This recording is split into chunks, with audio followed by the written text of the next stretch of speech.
จากจดหมายตกค้างในระหว่างสายทางที่ในโมและท่าเรือเห็นจดหมายว่าเป็นเจียเศษเหลืออายเลยย่างเข้าใกล้เก็บมาไว้แม่นอ่านดู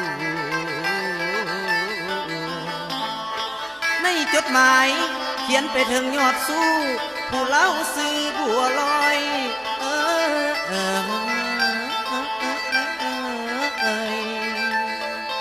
หัวใจว้อยลงดิน